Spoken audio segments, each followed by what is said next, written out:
5 persons were found brutally murdered in a home in a secluded area of Beverly Hills, including actress Sharon Tate. A terrorist attack on 3 Tokyo subway lines during this morning's rush hour has so far killed at least 6 people.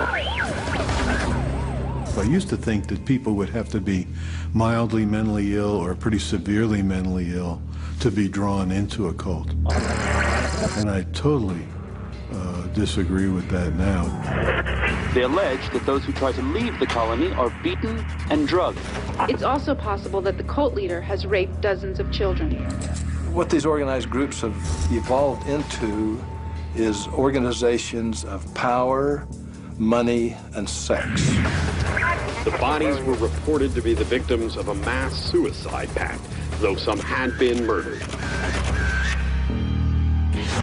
Passions and commitments that can be engendered by religion are extraordinarily powerful, and sometimes no other human beings can stand in their way. Mass suicide, murder, child abuse, terrorism. Cults are synonymous with tragedy and disaster. But nobody sets out to join a cult. People join a new religion, work for a cause, or start a political movement. From the inside, the group is noble, inspirational, but then a line is crossed and a group becomes a cult. It needs to have 3 characteristics to call it a cult. One is that the guru becomes worship rather than the broader religious principles. Case file, Om Shinrikyo. Japanese cult leader Shoko Asahara convinced disciples that he was Christ reincarnated, and that they must surrender their will to his for ultimate salvation. Another characteristic is that it has thought reform-like characteristics, that is, systematic indoctrination with a great focus on confession, criticism, self-criticism in a systematic way. Case file, Jonestown. Jim Jones held all-night preaching sessions where cultists would be forced to confess their sins in public, so that Jones could issue brutal public beatings. A third characteristic has to do with heavy exploitation from above, usually the guru himself or herself and other higher-ranking people, and that exploitation tends to be economic and sexual. Case file, FLDS. May 2006. Cult leader Warren Jeffs is named one of America's 10 most wanted. His crime, as leader of the fundamentalist Latter-day Saints, a polygamous cult, Warren Jeffs stands accused of the rape and imprisonment of children. But even with their leader on the run from the law, the members of Jeff's cult see themselves as faithful followers of God, not a band of criminals. One man's cult is another man's religion. It has been that way since ancient times. 2,000 years ago, a carpenter, a prostitute, and 12 other outcasts started a cult that challenged all social values of the time.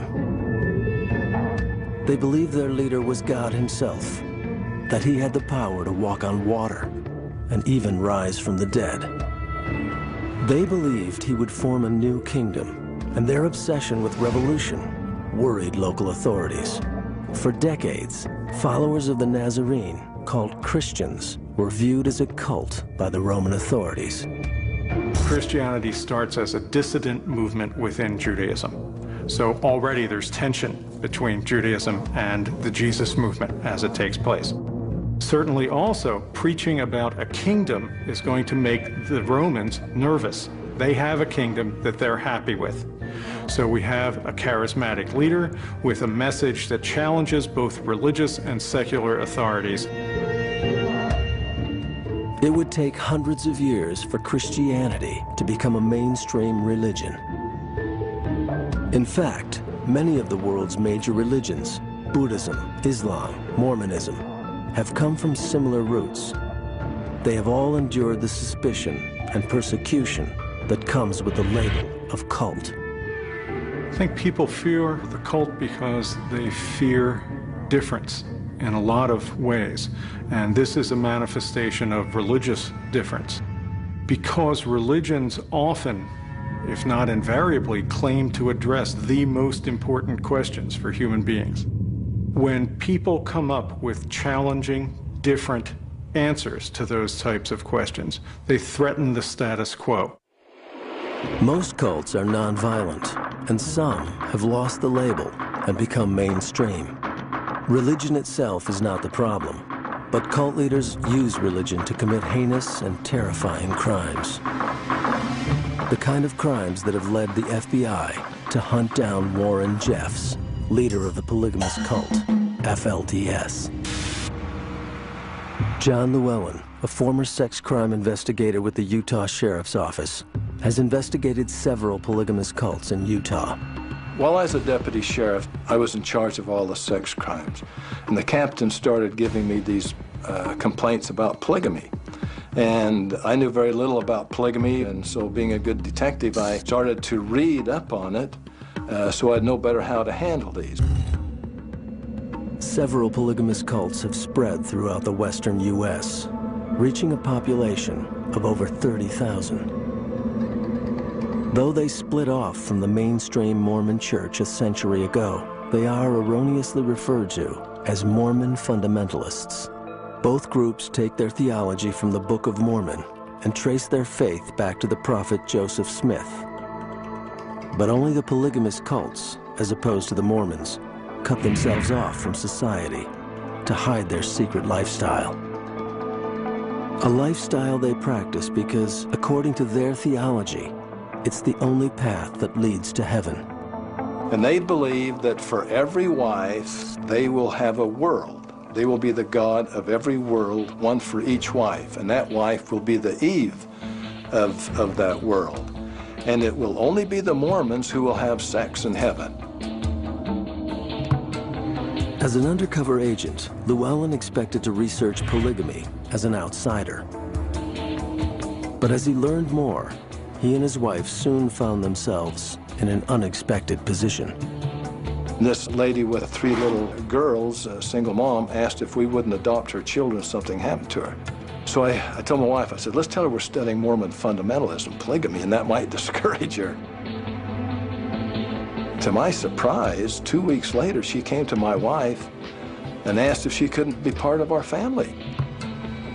Llewellyn joined a polygamous cult, bringing a second wife into his home. Devotion to the cult had made him discard his lifelong Christian values. I had no idea what it was going to be like to have 2 wives. I felt, you know, am I living in adultery? Or is it really permissible? So I struggled with that, but it wasn't a year or so. It almost seemed natural. In Llewellyn's case, all 3 adults consented to the polygamous arrangement. But in many households of the FLDS, polygamy takes an even darker form.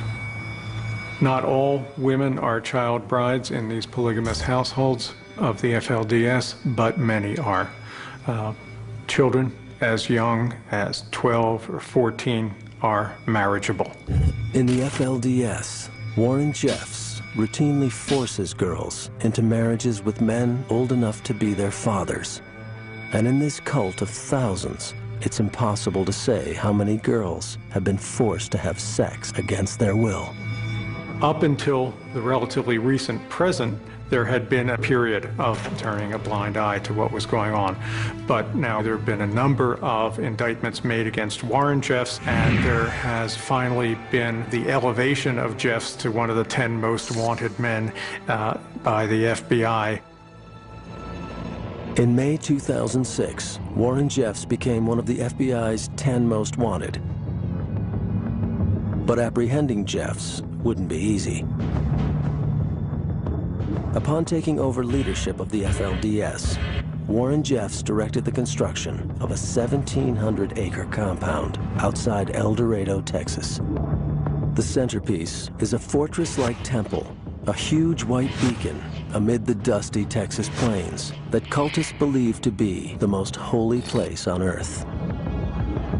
Here, at the Yearning for Zion Ranch, the cult has been able to carry out its abuse of children away from the eyes of the law. Warren Jeffs is the latest example of a cult leader. A man driven by power, paranoia, and greed. But as the manhunt for Jeffs continued, unknown numbers of girls became unwilling brides. Each day Jeffs remained free, a girl paid a horrifying price.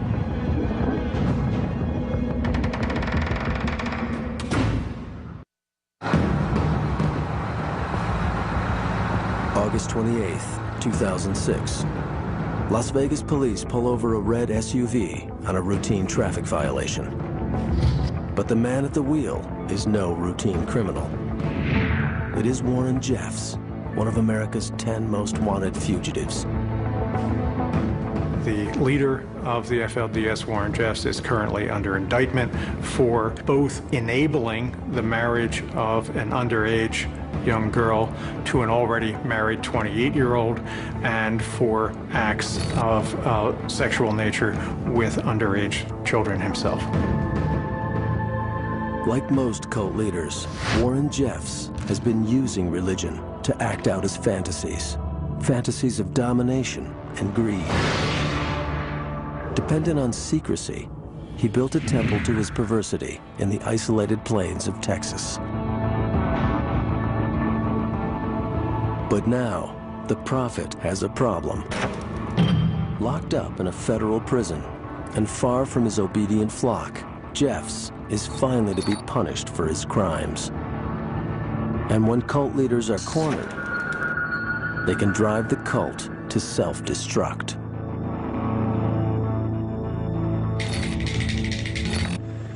Guyana, 1977. 30 years before Warren Jeffs' capture, another cult leader found himself the object of investigation. Rather than be caught and punished for his crimes, Jim Jones led his followers on a journey of paranoia and madness. Authorities didn't foresee that it would end in a massacre. Hundreds of corpses heaped upon one another, in testament to the terrifying power of a cult.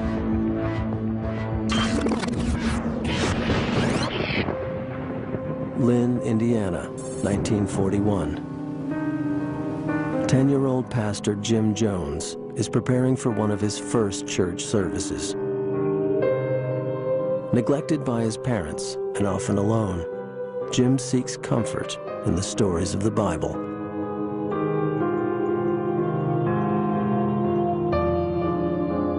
The cult leaders have early experiences of neglect, of abandonment, of disappointment in parental figures and authorities. A poor and lonely child, Jim's interest in the Bible leads him to a Pentecostal church on the outskirts of town. Believing in salvation through the Holy Spirit, Pentecostalists demonstrate their faith by speaking in tongues and witnessing faith healings, often ostracized for their own extreme behavior. The Pentecostalists offered Jim acceptance. I joined a Pentecostal church because they were the most despised. They were the rejects of the community. I found immediate acceptance, and I must say, in all honesty, as much love as I could interpret love. Religion offered Jim Jones the hope and acceptance he needed, but it was power that he craved. He quickly learned to twist religion for his own selfish needs, luring children to his house for Bible study, and then locking them in. As a teenager, Jim was an exemplary student. Cultivating his own speaking talent, he pored over the speeches of progressive socialist leaders, Marx, Lenin, Mao. Raised in poverty, Jones was convinced that a church should provide for its congregants. By the time he started his own church, the young preacher had formed a vision of socially minded ministry that he termed apostolic socialism. Jim Jones's cult early on in Indiana was very helpful to the local community. They provided soup kitchens for the elderly and for poverty-stricken people. Feed the hungry, clothe the naked, minister to the sick and the needy. I mean, that was the core of what the temple was about. Ostensibly, that's what the core of what the temple was about. That's what I believe the temple was about. By the age of 35, Jim Jones is a success.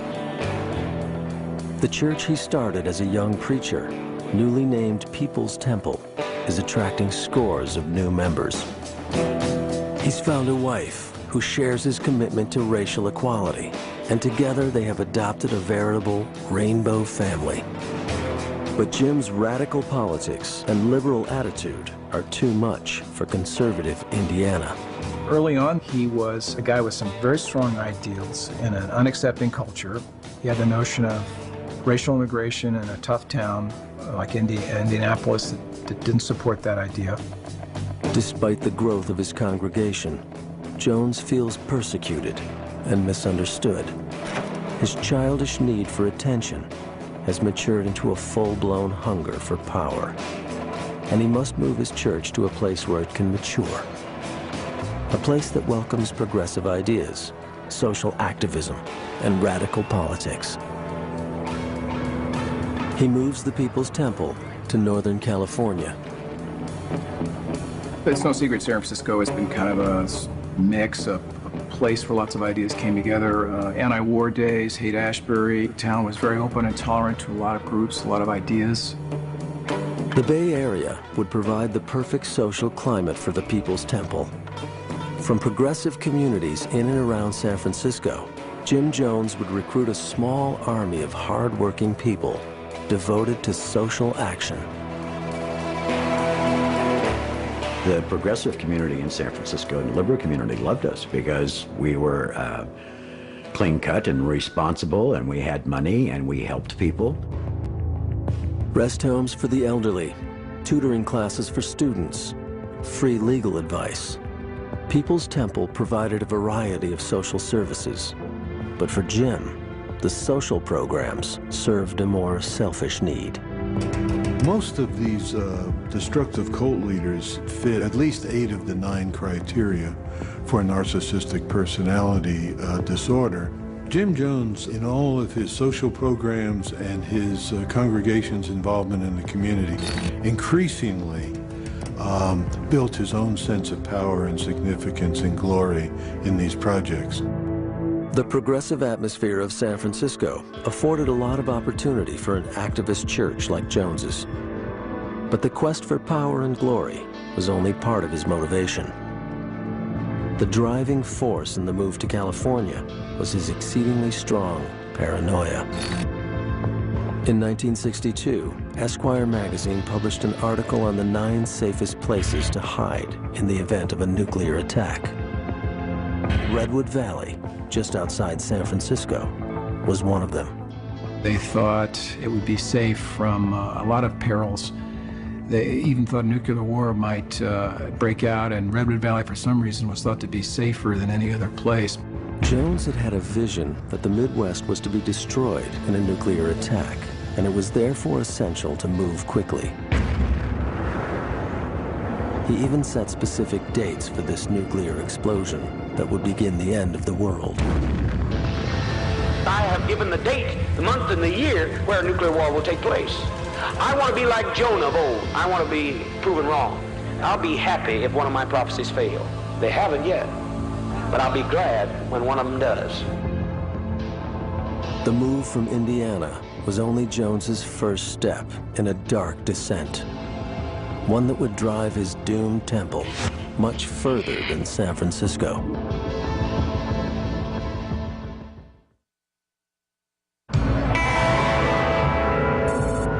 San Francisco, 1969.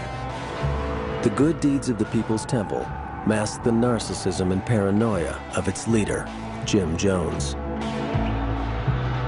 But as the temple continues to build its reputation in San Francisco, cracks are starting to appear in Jones's smooth facade. He wore country western outfits, bright suits, that sort of thing. Didn't fit into San Francisco. Always dark glasses, inside, outside, any time of day. Always surrounded by this coterie of protectors and kind of interpreters. Every big shot's got sidekicks, aides, that kind of thing. But Jones was by no means in the major leagues. But despite these early warning signs, the temple was still attracting new members, especially young men and women looking to become politically active. In 1968, 20-year-old Tim Carter, a native of the Bay Area, was just returning from combat in Vietnam. By the time that I got out of the bush, my politics had been rearranged completely, 180 degrees. I was very political. I was part of the counterculture. It was a movement. It's hard to describe it. It was either you were part of it or you weren't. And I was a part of it. And the Bay Area was probably the focal point for the counterculture. Upon his return from Vietnam, Tim was quickly immersed in California's hippie culture, living on the streets, hitchhiking up and down the coast, and experimenting with alternative spiritual movements. But he would soon find a new direction, a cause to devote his life to. So we were doing a meditation, myself and 5 other friends, and all of a sudden I felt this explosion of energy go up my spine from behind. It was just like, bang. And I turned around and I saw this picture. And I said, "Who is that?" She goes, "Oh, that's Papa Jim. He's the most loving man I've ever met in my life." And so I knew that I had to find Jim Jones and People's Temple. Tim attended his first meeting of the People's Temple in San Francisco. I walked into the temple and it was the most alive place that I'd been in. I mean, I saw black folks and white folks and teenagers flirting with each other and little kids running around, and I saw white people helping old black seniors, and and there was nothing pretentious about it or phony. It was just a place that was filled with life. But I hadn't even met Jim Jones, and I knew that I'd known those people forever. I was home.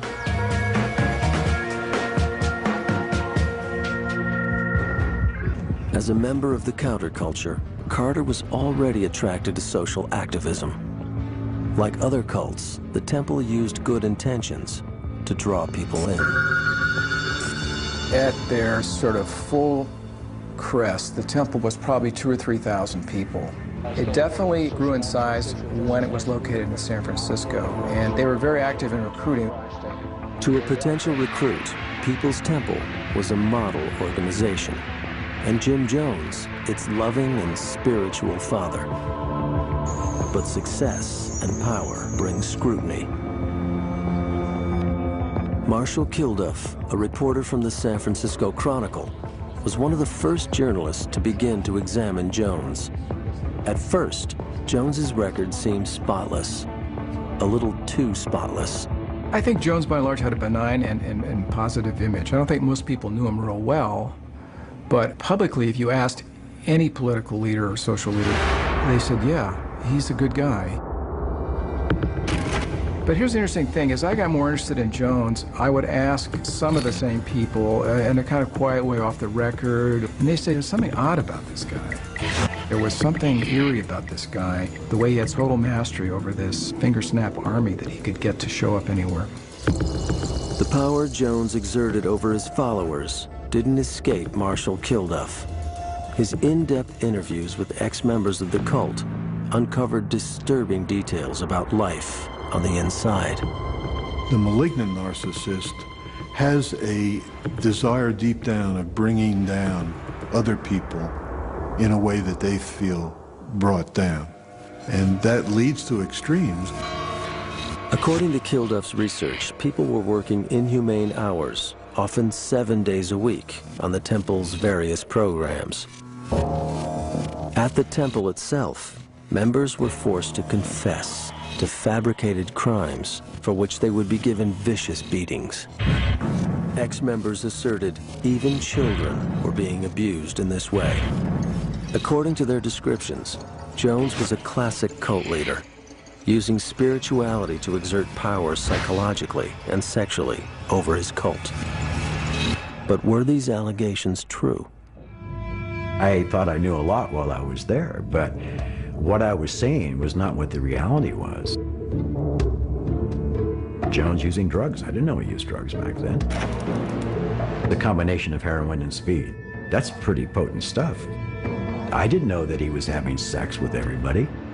It's easy to see now, but you don't think that the leader is nuts. San Francisco isn't the safe haven Jones thought it would be. And as the pressure builds, he's starting to lose control. He's disturbed. But exposing the truth about a cult leader can have deadly consequences.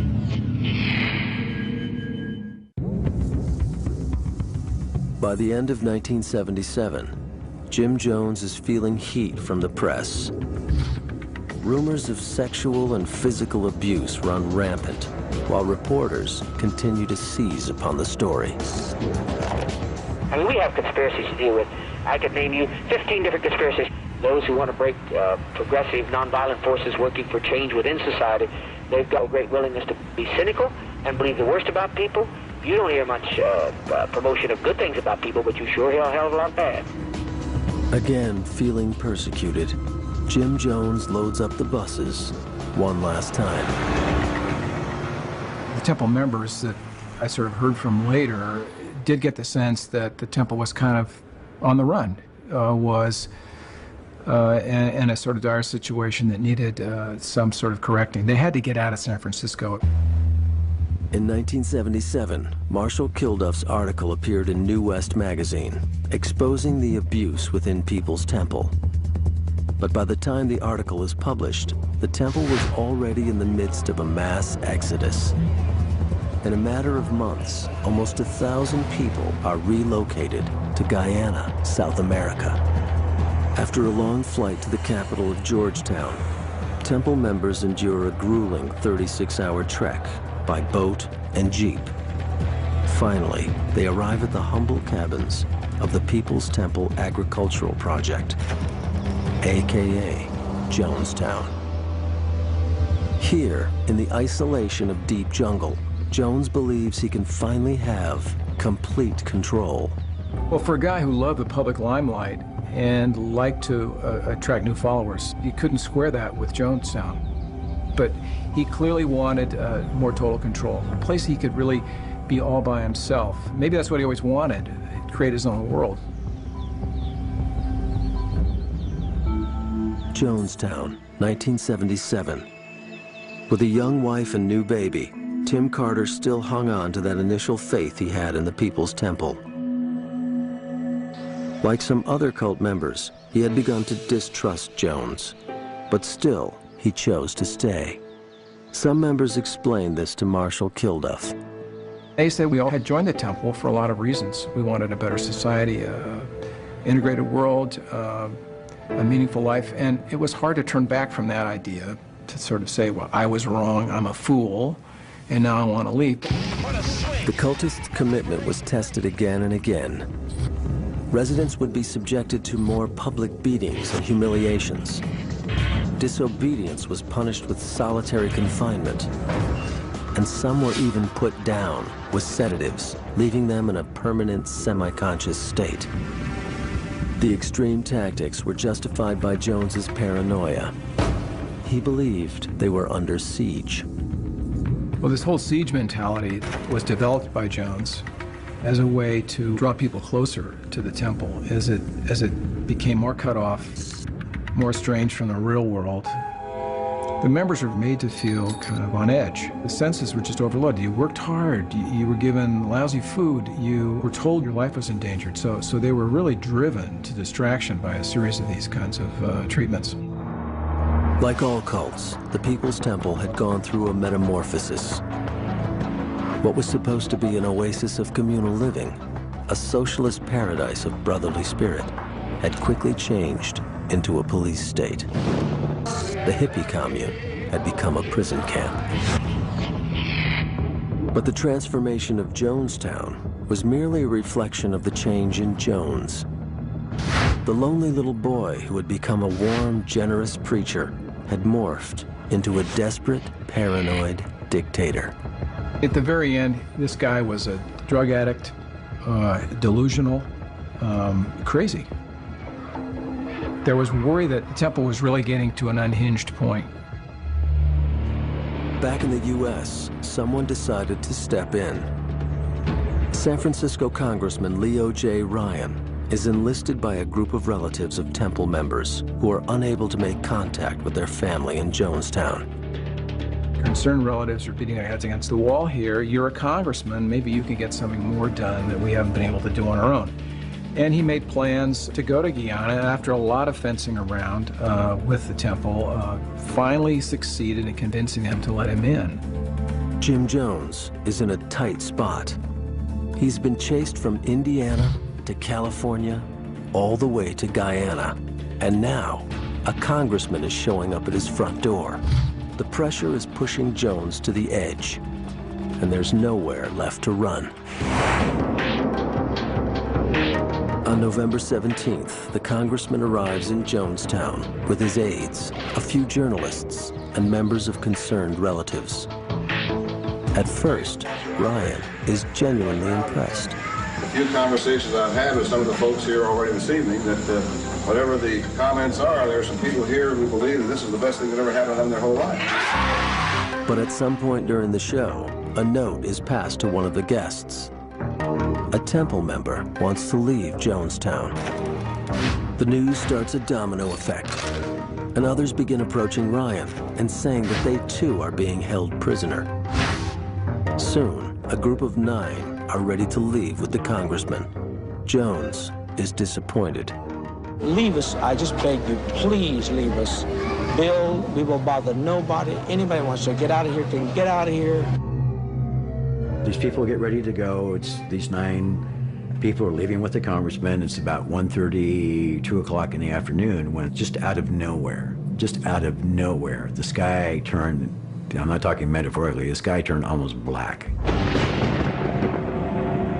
It was a freak storm. It was like evil itself blew into Jonestown. Everything changed. Everything changed on that wind and on that storm. Ryan and his entourage are forced to wait out the storm. But Jim Jones knows that he cannot allow anyone to leave Jonestown. You could see on his face, his mood changed. He just got darker. I'm talking about his energy got darker, uglier. In an act of desperation, Jim Jones orders an aide named Don Sly to do the unthinkable. And he walked up behind Ryan, and all of a sudden he pulls out a knife and he says, "All right, motherfucker, you're gonna die." Tim Carter and others wrestle the assailant to the ground. The congressman is unhurt, though shaken, and quickly leaves Jonestown. It's hard to even describe the horror that I felt, or the shock. I have been playing peace and love for all these years, you know, and I woke up with a murderous monster, you know, as a leader. A few hours later, Congressman Leo J. Ryan, along with 4 others from the group, is gunned down at Port Kaituma airstrip in Guyana. On strict orders from Jim Jones. But at Jonestown, only Jones is aware of the murder. Calm and collected, he calls a meeting at the main pavilion. As the meeting starts, Tim Carter is sent on an errand. The reason I saw what I saw is because I had been sent from Jones's cottage to the pavilion to ask him if he wanted a truck to take us to the front gate, which was 3 miles from there. By the time I got there, people had just started dying. There was maybe, whatever it was, 10 or 12 people that were on the ground. Jim Jones had come to Guyana to start a new world, but no one knew it would become a hell on earth. For hundreds of men, women, and children, there would be no escape from Jonestown.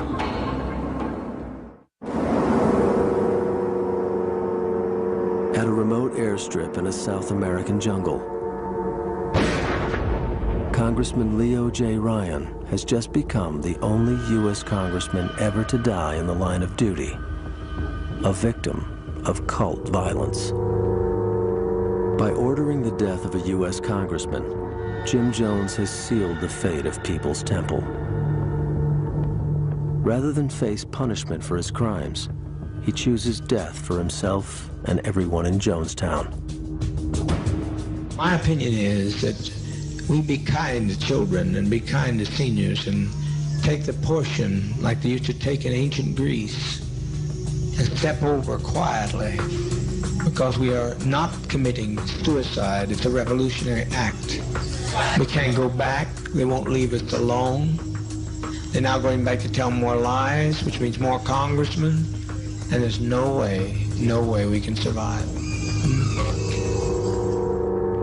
While hundreds were listening to Jones's speech at the main pavilion, a few high-level members had been preparing the deadly potion, a lethal dose of cyanide, dissolved in grape-flavored punch.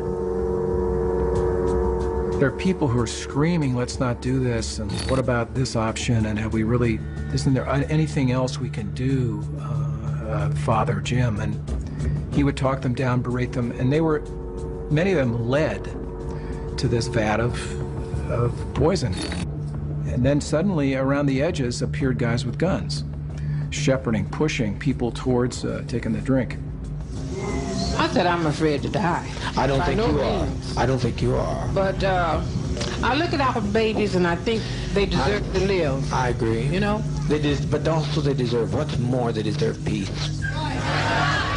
Children were given the cyanide-laced drink first. Temple member Tim Carter, confused and stunned, witnessed the beginning of the deaths. I was absolutely conflicted. There was a part of me that said, everybody's going to die. Another part of me that said, no, this doesn't make any sense. This is not going to happen. In shock and disbelief, Tim Carter fled to the relative safety of the Guyanese jungle. But at the main pavilion, Jim Jones was turning Jonestown into a mass grave. Over 900 men, women, and children were poisoned at Jonestown, including Tim Carter's wife and one-year-old son.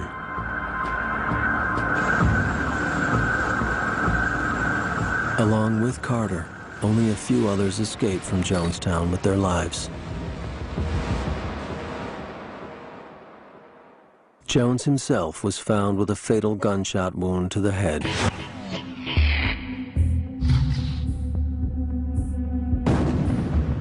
In the aftermath of Jonestown, many presume that the cult members drank poison willingly, in enthusiastic obedience to their leader, Jim Jones. But in recent years, it has come to light that many of the people at Jonestown were forcibly injected with poison, and many others were forced to drink poison at gunpoint. Were we flawed as human beings? Yes. Were we flawed as a group? Yes. Did the people who die there die in some kind of mindless ritual orgy of suicide because they believe in this guy? No, it's not what happened. A lot of good people died in Jonestown that day that deserve a lot more respect than they have been afforded as human beings. The people of Jonestown tried to build a better world, but they put their faith in a madman and were massacred by his hand. We may never fully understand the events that brought them to this unbelievable end.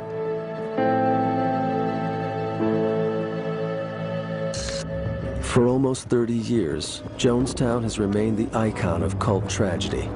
Still, new cults continue to rise, some in even more bizarre and terrifying forms. As the new millennium approached, cults all over the world became obsessed with the idea that the year 2000 would bring apocalypse. At the heart of millennialism is an extraordinary disappointment with the world we live in. So pervasive, so total, that millennialists can only imagine a new world coming about through the dramatic intervention of God or a superhuman being. An epidemic of apocalypticism gripped the world in the late 1990s. Most cults simply watched and waited for the final days. But in Japan, one cult decided they can actively bring the apocalypse into being through terrorism. In 1995, Om Shinrikyo was a wildly successful new religion based in Tokyo. Led by a mysterious, partially blind guru named Shoko Asahara, Om synthesized various Hindu and Buddhist teachings in a quest for spiritual purity. But like so many cult leaders, Asahara's quest for purity led to apocalyptic fascination. In Om Shinrikyo, one does not simply passively await for the end of the world to take place. One joins in that process to help it along. Asahara's apocalyptic obsession was a full-time project for the cult. In blind obedience to their leader, the cult members poured their resources into a deadly scheme. They would release poison gas all over Tokyo. The Japanese would think the Americans had done it. The Americans would think the Japanese had done it. Other major powers would be drawn in. World War III would begin. And through World War III would come the biblical Armageddon.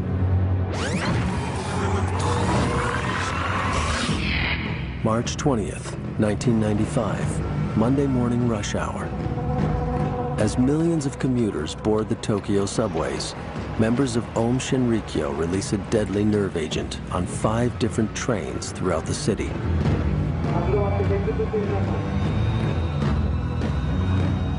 The chemical weapon is known to cause suffocation, convulsions, and death. Nearly 5,000 people were injured in the Tokyo subway attack, and 1,000 required hospitalization. 11 were killed. In the months that followed, governments began to realize the horrible implications. As powerful weapons land in the hands of fanatic cults obsessed with apocalypse, disaster will strike. Around the world, police prepared to do battle with the terrorist cult. It wasn't the kind of terrorist group that wanted to hijack planes or do simple acts of what we think of as terrorism. What Om kind of suggested was a wider goal, a more ambitious goal of changing the world, remaking the world. With the significance of the year 2000 in many religious traditions, including the stories of the Book of Revelation, the FBI began an ambitious project to identify which cults, out of the thousands in existence, had the potential to become dangerous. In 1999, they released the Project Megiddo report. One of the fears behind the Project Megiddo report is that any millennialist group that imagines a catastrophic end of the world might itself turn to violence. But again, the report fails to distinguish between rhetorical violence, descriptions that happen in texts, and actual violence perpetrated in the world by people who take those descriptions seriously.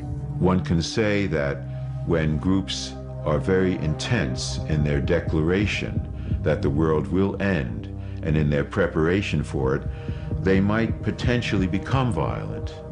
But the potential for violence is not a crime. In trying to prevent cultic violence, law enforcement authorities must walk a fine line. The line between a religion and a cult. In a society where religious faith is praised, but religious violence is condemned, there will always be opportunities for cultic tragedy. As long as there is a call in a religious community to live a life that is different from the life everybody else lives, to obey laws or practices that might be different from everybody else, there is the possibility of tension. Wherever there's the possibility of tension, there's the possibility of conflict. Wherever there's the possibility of conflict, there's the possibility of violence. It is a frightening scenario, but one that can be prevented. While religious fanaticism continues to threaten the safety of the world, there is still potential to learn from the mistakes of cults.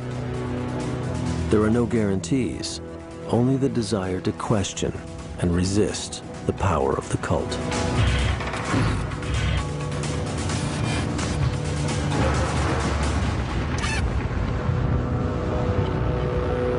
officials said the victims appeared to have died of poisoning in a mass suicide pact. More than 80 followers, including at least 17 children, apparently perished today when flames engulfed the sprawling complex. Every indication is that we can expect a lot more cultic violence. They're setting up compounds in Texas, Mexico, Canada. They are expanding. It's a scene that one policeman described as a bloody mess. The victims had been stabbed and shot. Most of humanity prefers to believe that we can trust one another, but the reality is that there is real evil in this world. Investigators recently discovered a mass grave on the farm where regime opponents may have been burned. When law enforcement interacts with religious groups, there are opportunities for success, but there's no guarantee of success. Mystic rites, ceremonial sex, sadistic killing. Some of history's most shocking crimes have come from cults. Using the guise of faith and selflessness, cults draw us into a world of fear, obedience, and ultimate sacrifice. Though cults can evolve into more established, well-respected religions, most collapse into tragedy or disaster. Cults share certain defining characteristics. In a cult, leaders recruit members through deceptive techniques that rob them of their identity and individuality. Experts have termed these techniques thought reform. Thought reform is a systematic effort which has two stages. One is the breakdown stage with heavy confession and a breakdown of one's own psychic integrity. And then there's the second stage, which is re-education, trying to remake a person into a new person. Case file, the family. Cult leader Charles Manson used a systematic program of drug use and sexual violation to break down his young recruits' resistance, rendering them vulnerable to Manson's bizarre re-education. The cult tends to focus on the leader and his needs, as opposed to most religions. The focus would be on the community or upon worship. Case file, Branch Davidians. As leader of the Branch Davidians in Waco, Texas, David Koresh wasn't satisfied being followed as a preacher. He needed to be worshipped as a god.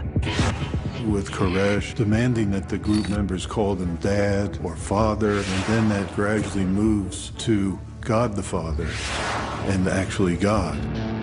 Finally, cult leaders exploit members to fulfill their own needs for power and control.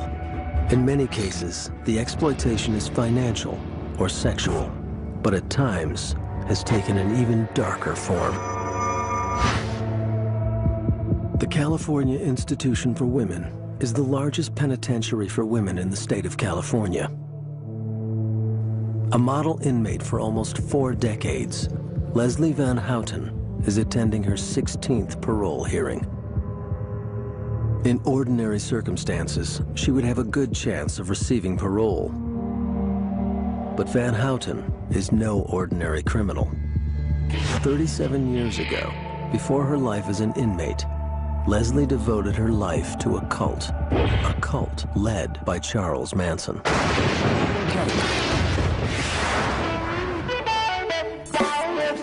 Los Angeles, 1968. California is the center of the hippie counterculture. Scores of suntan dropouts ready to bask in an endless summer of peace, love, and easy living. It was drugs, it was peace, it was free love, and people were in that state of mind to tune in and drop out. An 18-year-old former homecoming queen, Leslie Van Houten had run away from home to join the hippie scene. After moving from commune to commune around California, Van Houten met a charismatic dropout named Charlie. At 34 years old, Charles Mills Manson had already lived a hard life. Born to a wandering teenage prostitute who tried to sell him for a pitcher of beer, Manson was thoroughly neglected as a child. His mother was a very loose woman, a drunk. She spent a good number of her early years and Charlie's early years herself in prison. Hard to raise a kid when you're in prison. So he was left with other people. And then he very soon found a life in prison himself. Burglary, assault, grand theft auto. By his mid-30s, Manson's rap sheet matched that of a career criminal. Virtually raised by the U.S. prison system, he had all the skills a cult leader needs. Here's a man whose life was one of being in and out of prison. He was very streetwise from that standpoint. I think he learned how to manipulate people in prison because that's part of the prison culture. When Charlie Manson was in prison, even a psychiatrist, a child psychiatrist that had seen him there, said that he was quite the little politician and that he had learned to maneuver other people. He learned to deal with people, get into people's skins. After decades of honing his skills on his fellow inmates, Manson would put them to use on a new group. Lost and vulnerable young women like Van Houten. When he stepped back into society, he was able to lure the unsuspecting teenagers, the young girls who were looking for a purpose. Future cult members are in between high school and college, in between marriages, in between jobs, in a place where you're without moorings for a period of time. And so the in-betweener is very vulnerable to recruitment. By the time Leslie arrived, there were already lots of girls like her in the group. Susan Sadie Atkins, 20, a runaway who met Manson in San Francisco. Patricia Katie Krenwinkel, 21, who walked away from her home and her job to run away with Manson. Lynette Squeaky Fromm, 20, who found in Manson a way to escape her domineering father. Manson called them his family. Many of these young girls are runaways, and so he would say, oh, you have serious issues with your father or your mother. Well, you could just guess from the fact that they were runaways that was the problem. But they, in their minds, thought, oh my gosh, here's somebody who understands me. The cult leaders have early experiences of neglect, of abandonment, of disappointment in parental figures and authorities. So then the dynamic is that they become the parent, the powerful parent, the omnipotent parent for the followers as they find them. To the outside world, Manson's family was a harmless hippie commune. But Manson himself was no hippie. Underneath the flower child exterior, he was a vicious, vengeful, power-hungry cult leader. The women were required to serve the men. They were to cook the food. They were to be the providers in many instances. If the young women had children, Charlie made it a point to try to separate the women from their children. This was, I think, part of his grand scheme to control and manipulate. To complete this control, Manson gave his girls LSD, sometimes 2 or 3 times a week. Soon he held power over their minds and bodies, commanding them to have sex with men he wanted to recruit. Like many cult leaders, Manson was able to sexually exploit his members because of the strength of his indoctrination. He had convinced the girls he was Christ incarnate. What you have in gurus like Manson is a charismatic person with a certain brilliance. It's a sort of superficial brilliance, but it's part of that charisma, and on the edge of madness. Using the girls as bait, Manson lured more and more men into the cult. With their addition to his growing family, Manson could finally start enacting his great plan, Helter Skelter. In December 1968, the Beatles released their White Album. From the first time he heard it, Manson believed the Beatles were speaking to him directly, telling him to start a race war that would lead to the destruction of the world. In his damaged mind, it was an opportunity for the ultimate power he had always craved. And at the end of the Armageddon, he would rise from the bottomless pit in the desert along with his band of trusted followers, and he would end up ruling the country, and they would look for a leader, and he would emerge as that leader. In the Songs of the White Album, Manson believed he found a window to biblical prophecy. The message was clear. In the frantic noise of Revolution No. 9, he heard the chaos of the apocalypse. And in Helter Skelter, he heard confirmation of his role as the second Christ. All of them knew about Helter Skelter because he would talk about it constantly. And that's the other part of sort of the indoctrination.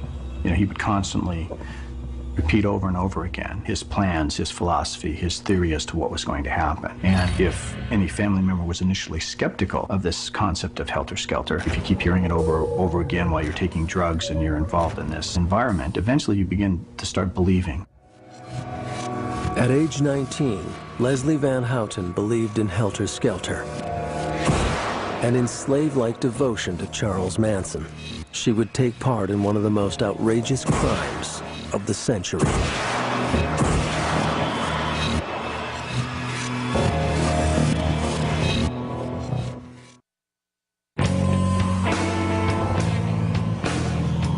As a teenager, Leslie Van Houten was indoctrinated to believe Charles Manson was God. And to help her God take over the world, she would become one of the most famous criminals in history. How are you today? Fine, thank you. For decades, she has been denied parole. And though parole boards and lawyers change over the years, one other face has been here from the beginning. Victims' rights advocate, Deborah Tate. I have no hate or contempt for these people. However, I am extremely committed to keeping them exactly where they are. Deborah Tate's sister was the most well-known of Manson's victims. In 1969, Sharon Tate was a 26-year-old film starlet, pregnant and newly married to the director Roman Polanski.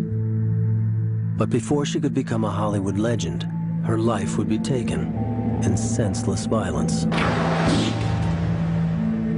There's no guarantee that... For the last several years, Deborah Tate has attended the parole hearings of all former members of the Manson family. For their actions. Subsequent parole consideration hearing for Leslie Van Houten. But Van Houten's case is the most controversial. Compared to the other Manson family members, she has been convicted of the fewest number of crimes, and if anyone is closest to being paroled, it would be her. I just have to be here to remind society of exactly what it is we're talking about. And what we're talking about is cold-blooded, senseless murder. By 1969, Manson was obsessed with Helter Skelter, the song he believed foretold the end of the world. After a great apocalypse, Manson believed God would give him control of the earth and power over all its inhabitants. But the world had yet to see what grisly crimes would be enacted in the name of this bizarre scheme. August 9th, 10 p.m. Charles Manson drops off 4 of his cult members, Sadie, Katie, Linda, and Tex, at a randomly chosen house in a wealthy white neighborhood. Driven by their belief in Manson, the 4 cultists enact the plan devised to start Helter Skelter. One by one, they brutally beat, stab, strangle, and shoot their 5 victims, including actress Sharon Tate, who was stabbed 16 times in the back and chest. Her blood is used to write cryptic messages on the walls. When the murders were first reported, it sent a wave of fear throughout Los Angeles. It was very confusing. People didn't know what to think. People were very afraid because you have these random killers. The murders sent a wave of fear throughout the city. But they failed to start the apocalypse. Manson's vicious plot called for more murders, and he knew that his girls would be all too willing. The girls in the family viewed Charlie in a number of ways. As a father figure, as a lover, as Jesus Christ, as many of them thought he was. Basically as this presence that they loved and they were willing to do anything for. The next night, Manson drove to another randomly chosen house in a wealthy white neighborhood. This time, the group was slightly different. It included newcomer Leslie Van Houten. With their murderous directive from Manson, the cultists enter the home of shop owners Rosemary and Lino LaBianca. There, Leslie and Katie stab Rosemary 41 times. Her husband Lino is stabbed 12 times with a knife and punctured 14 times with a carving fork. The crime scene photos are horrible. I mean, they carved war into Lino LaBianca's chest. There was a fork stuck in his chest as well. There was a knife embedded in his throat. Both of them begged for their lives, but to no avail. After the murders, Manson took his cult to a hiding place in Death Valley to wait for helter-skelter. 2 months later, authorities arrest members of the family on an unrelated charge. Only later would they be linked to the infamous Tate LaBianca murders. At only 20, Leslie Van Houten was charged with first-degree murder. Throughout the investigation, Manson's indoctrination of the girls remained strong. His was the only authority they recognized. Even when threatened with life imprisonment, they were unconcerned and remorseless. As the world watched, the Manson girls sung their way through a trial for murder. They were absolutely flip about it, as if nothing had happened, as if they were proud of what they had done, that there was no shame or no sense of wrong. Throughout the trial, Manson's strangle-like hold on the girls became more and more visible. When he carves an X into his forehead, the girls mutilate their own faces. When he shaves his head in protest, the girls follow suit. But petty demonstrations weren't enough. Manson wouldn't be satisfied until they had sacrificed their freedom and their futures. The jury is unanimous. Leslie Van Houten is convicted of first-degree murder. The 3 defendants are eventually sentenced to life in prison. There's something that caused them to do such a horrible crime, and to do it in a manner where there appears to be no remorse afterwards. And so when you have someone like that, the question becomes, can they ever really be rehabilitated?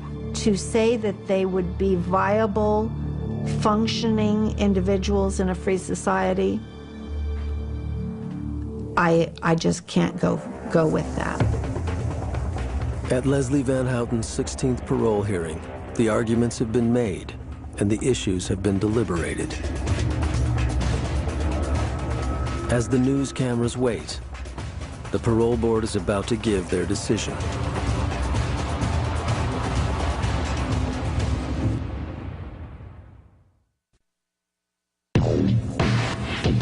For 37 years, Leslie Van Houten has been behind bars. Since her arrest at age 19, she has been denied parole 15 times. Now, at her 16th parole hearing, the board will decide if she is still a danger to society. If Leslie Van Houten is the same person who brutally murdered innocent people under orders from Charles Manson. The members of the parole board are ready to announce their decision. The panel makes the following finding. The prisoner needs continued programming in order to face, discuss, understand, and focus stress and non-disruptive. Leslie Van Houten will spend another year in jail.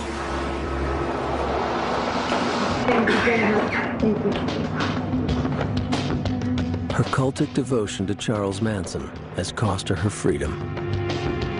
Charles Manson was striking back at being neglected and abandoned. So what he did was ultimately set it up so that several young women who were about the age of his mother when she went into prison, and he sees to it that these women are going to spend the rest of their lives in prison. Manson's vengeance was complete. Almost 40 years after their cultic crimes, all 3 Manson girls remain imprisoned.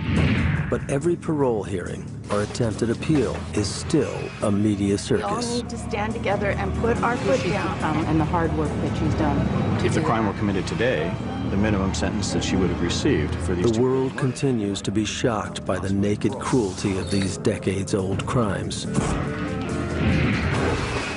But there are other equally shocking cults that the world has never heard of. Remote outposts of torture and death. Nestled in lush green mountains lies a ghost town few have ever seen.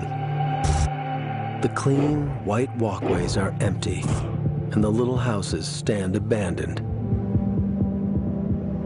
But the quaint Bavarian architecture disguises a horrific history. What resembles a village in the heart of Germany is a cult compound in the Andean foothills of Chile.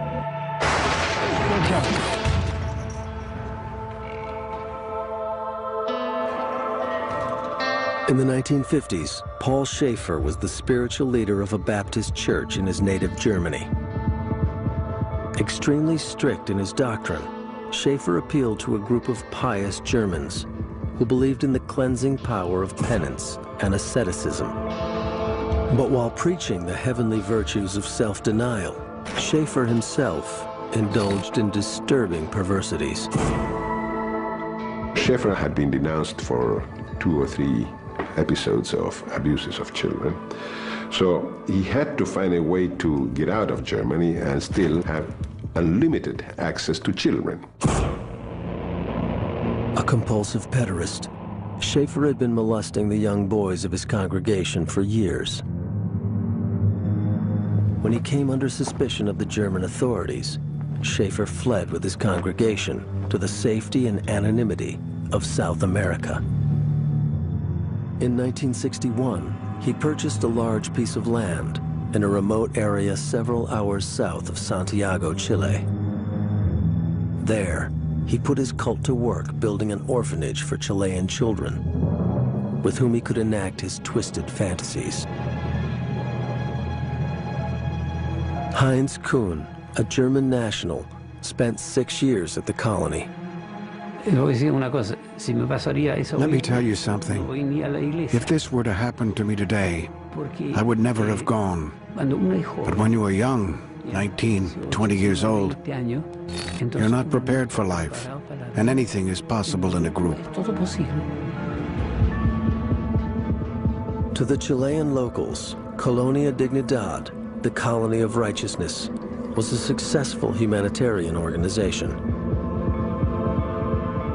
In a very short time, the cult had built a functioning hospital that tended to local poor, a large farm that grew a surplus of crops, and even a large commercial food unit that churned out German sausage and strudel to be sold in stores throughout the country. Schaefer turned his cult into a thriving business with a glowing reputation and huge profits. Profits that were based on slave labor. As far as the religious preaching that had existed in Germany, it was like goodbye, nothing, only work, work, work, all for God, all for something grand, something beautiful. We worked from the morning until night, and then the cement trucks would arrive and would continue again for 2 or 3 hours. Everybody unloading or building a house, placing roofing tiles. The motto was, work makes you free. The same motto was written on the gates of the concentration camps. Using the slogan of the Third Reich, Schaefer had built his own private slave camp. Cult members worked long days, often 7 days a week. Refusal was out of the question, as public beatings and other sadistic discipline tactics became more and more common. But by the time these gradual changes had taken effect, it was too late. Escape was an impossible dream. And while Schaefer used the colony to bring in children for his sexual use, he found adult consensual sex sinful and grotesque. Residents of the colony were barred from having sex. even husbands and wives. Between 1982 and 1997, 15 years, not a single child was born in that place because he convinced everybody that sex was a crime, no matter what conditions. Sex between man and wife was a crime. Members of the colony feared Schaefer's vicious punishments, but celibacy was a rule almost no one could endure. Couples found ways to keep their sexual relationships secret. But when Heinz Kuhn impregnated his own wife, they were forced to attempt escape. With no money, no sense of geography, and only speaking German, the lovers were quickly caught and brought back to the colony hospital. The woman was given a forced abortion, while Kuhn endured his own personal hell.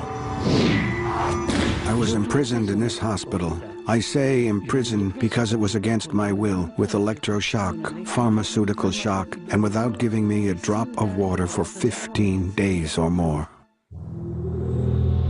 Schaefer was particularly fond of using electroshock to discipline his cult. Men and women were given painful, sometimes crippling doses of electroshock to various parts of the body.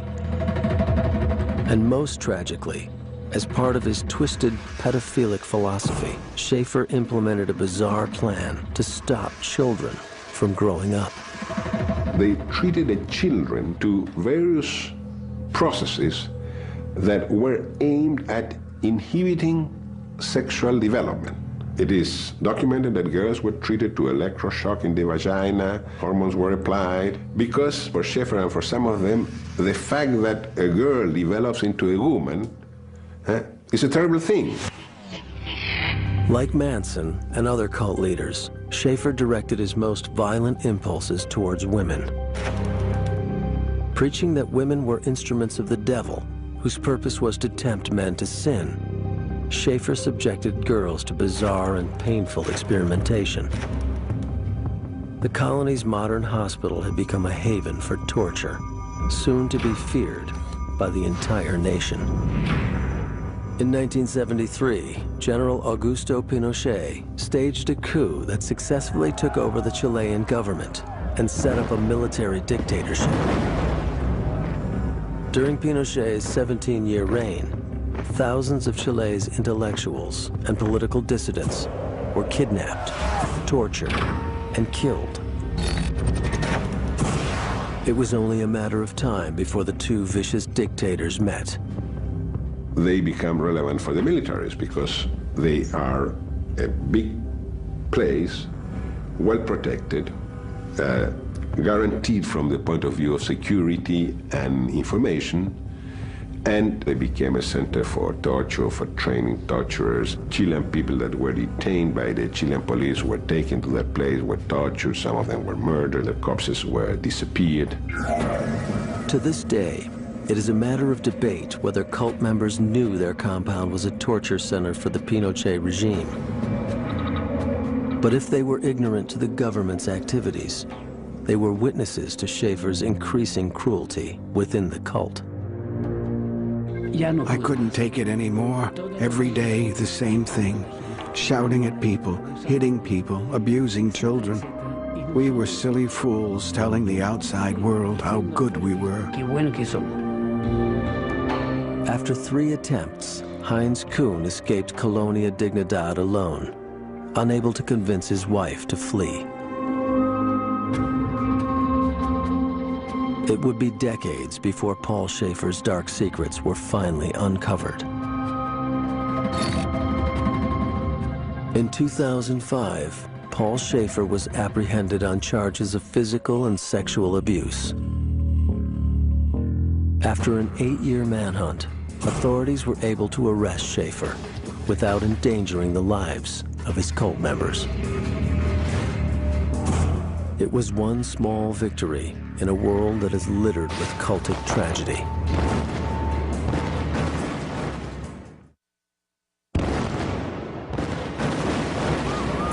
April 19th, 1993. Flames engulfed the Mount Carmel compound outside Waco, Texas, killing more than 70 people. Under the leadership of David Koresh, the Branch Davidians, an offshoot of the Seventh-day Adventists, had entered into a shootout with federal officials that ended with a disastrous fire. But violence was only a recent development in Branch Davidianism, a cult that spans back half a century. Like many cults, the Branch Davidians have a long history of millennialism, a belief that God will set up a utopian kingdom here on earth. But the world we live in is so evil and corrupt, it must be destroyed to make way for God's millennium. In Charles Manson's mind, this would be accomplished by an apocalyptic race war. But for the Davidians, it would come through the prophecies described by the Bible in the book of Revelation. The biblical book of Revelation is almost hallucinatory in its imagery. It's lush, it's extravagant, it has trumpets, it has monsters, it has almost anything that a fevered mind could imagine. And one of its early scenes is a scene of God seated on a throne holding a scroll that is sealed with 7 seals. In the book of Revelation, the Lamb of God begins breaking each of the seals, unleashing events that destroy the earth. Since their beginning, Branch Davidians have been obsessed with this description of apocalypse and determining when it will happen. One thing we know about millennial groups is that none of them has been right yet. But that hasn't stopped people from trying to figure out when the end will actually come. In 1957, the Mount Carmel community sprang up in the dusty plains of West Texas. From here, the Davidian message of imminent apocalypse would travel all the way to Australia, where it was heard by a young Adventist named Clive Doyle. Ever since becoming Seventh-day Adventist, I had been interested in Bible prophecy, and so living in an age when you figure God's going to finally do something after 2,000 years, you know, it was kind of exciting. In 1966, Doyle came to Texas to join the Mount Carmel community. Through 25 years as a practicing Davidian, he followed a succession of Davidian leaders, or prophets. One of the important things to remember about the Adventist tradition is this notion of present truth, which makes it almost an expectation that there will be someone in each generation who will have prophetic guidance for the community. In 1981, Vernon Howell, a 22-year-old failed musician from Houston, had been looking for someone to translate the Bible's apocalyptic prophecies. At Mount Carmel Center, Vernon met the newest Davidian prophet, a 68-year-old woman named Lois Roden. Impressed by Roden and her prophecies, Vernon soon became a regular fixture at the compound. But he didn't make much of an impression. Vernon Howell was not on the fast track to worldly success from the beginning. He had reading problems, dyslexia. He did not make it through high school. I don't think there was anything particularly about him that impressed me. I mean, you know, he wasn't sort of charismatic or a personality that drew people. He didn't seem to have any friends. Though some saw him as a loner, it is clear that Vernon had one friend, the Davidian leader, Lois Roden.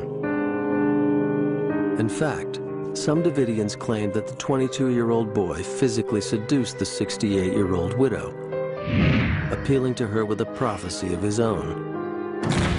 When David Koresh first joined, Lois Roden saw him as basically a cocky, narcissistic young man. But when he came to her and said, God has pictured me as your husband and as the father of a sacred child, I think that blew her away. As Vernon Howell deepened his relationship with Lois Roden, it became clearer and clearer that she was going to groom him to be her successor.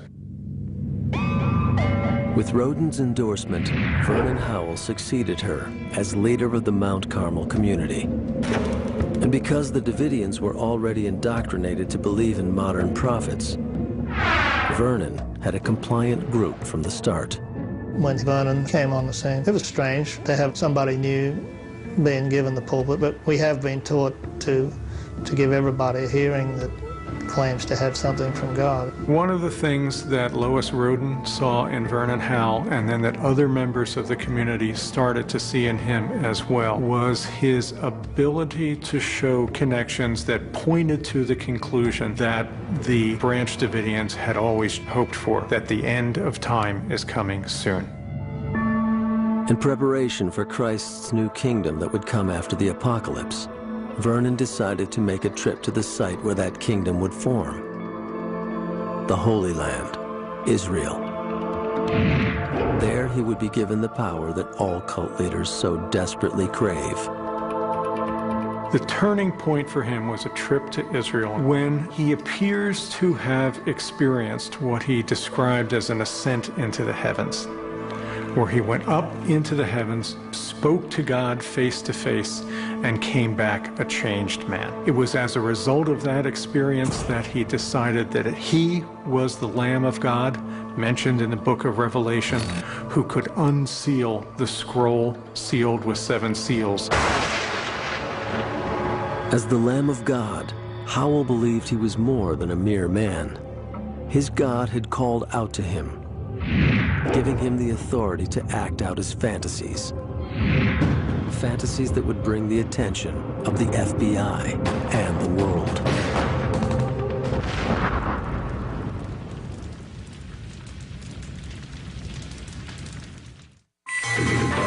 Waco, 1985. Just arrived from a trip to Israel, Vernon Howell is convinced of his new purpose.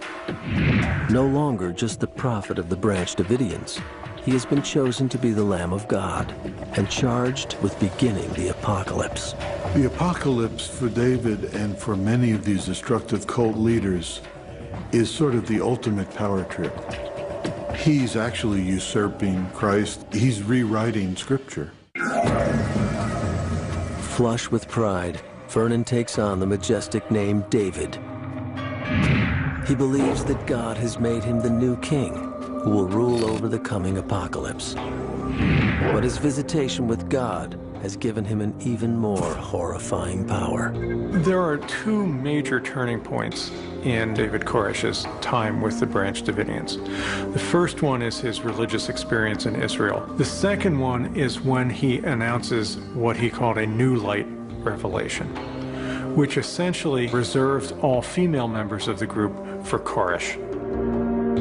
His new role as God's son gave David unlimited power in the cult. And like so many cult leaders, he would use this power to sexually abuse his members. But the women of the cult wouldn't be enough. David needed to fulfill his sexual needs with children.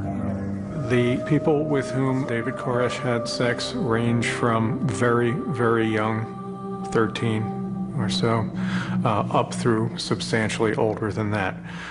There is no question that he was having sexual relations with underage children. With his unquestioned authority, Koresh used sex to fulfill his own needs for power and adoration. And while the children couldn't stand up for themselves, the adults didn't protect them either. David did have a relationship with other women, some of which were young, because he believed, this is what I accepted, what I come to buy into, you might say. He believed God told him to do this. The parents of the children didn't intervene for a variety of reasons. But one is that for committed members, all of this is subsumed under a greater drama of salvation in light of the impending end of days. In the shadow of the coming apocalypse, Clive Doyle and the other Branch Davidians easily accepted David's sexual doctrine. They accepted David's role as the Lamb of God and obeyed his word as though it were God's, even when he ordered the stockpiling of illegal weapons. It was introduced to us that Christ told his disciples if they had any extra money, if they had an extra coat or something, go out and sell it and buy a weapon They even go to church with their weapons, to their religious meetings. They're in the upper room for the Last Supper with weapons on them. February 28th, 1993. The Bureau of Alcohol, Tobacco, and Firearms receives a search warrant for the Mount Carmel compound on the grounds that Davidians possess unlawfully modified automatic weapons. There are also rumors of child abuse and drug manufacture. The ATF expected to come out after about a half hour with several people in handcuffs and lots of ATF officers carrying boxes of illegal weapons that they could then display to the TV cameras that had been alerted that something was happening at the Mount Carmel Center. And things went horribly wrong. At about 9:30 a.m., ATF agents drive into Mount Carmel in an attempt to execute search warrants against David Koresh and the compound. As the first agents approach, gunfire erupts.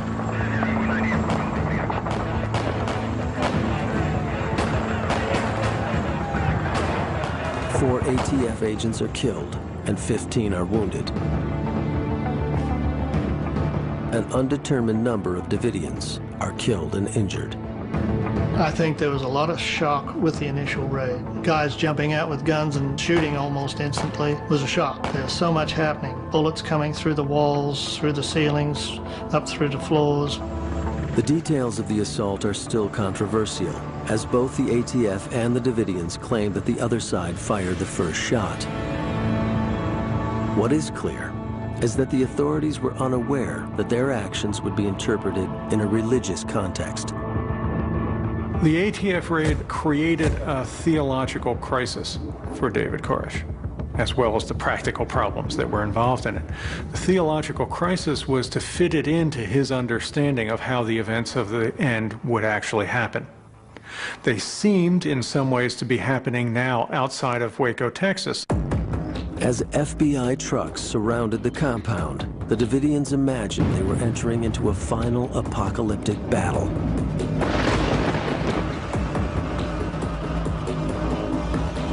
I believe in a devil. I believe the devil hates God, and the devil can't get at God except through us. In our case, I believe the devil saw the potential for what David was teaching, that the end of this world was drawing close, and I think he wanted to put an end to it.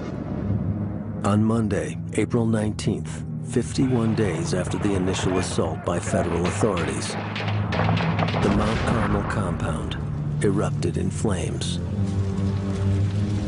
Clive Doyle narrowly escaped the crumbling building. I began to hear people behind me screaming, and I knew who they were. I recognized the voices. I guess that kind of galvanized me. I jumped up and lurched in the direction I figured the hole was, even though it was pitch black, you know, and I somehow stumbled out. 9 Branch Davidians escaped the crumbling inferno, leaving 76 that died in the flames, including David Koresh. I think in looking for responsibility for what happened at the Mount Carmel Center, it's seductive and seductively wrong on both sides to say evil cult members killed themselves and others, and a rogue government incinerated citizens. Somewhere between those lies some of the truth. Policing cultic violence is a dangerous and complicated task. Cults come in unpredictable varieties, from disorganized gangs to groups with military-like precision. As cults continue to appear in new and more dangerous forms, law enforcement will struggle to keep up. There's opportunities for success when law enforcement interacts with religious groups, but there's no guarantee. Passions and commitments that can be engendered by religion are extraordinarily powerful, and sometimes no other human beings can stand in their way. As long as reason can be eclipsed by faith, there will be those who use religion to exploit, and those who give up their free will to a charismatic cult leader. Police only step in after laws have been broken, and in the world of the cult, this is often too late. The key to preventing tragedy is the individual, confronting and defying the power of the cult.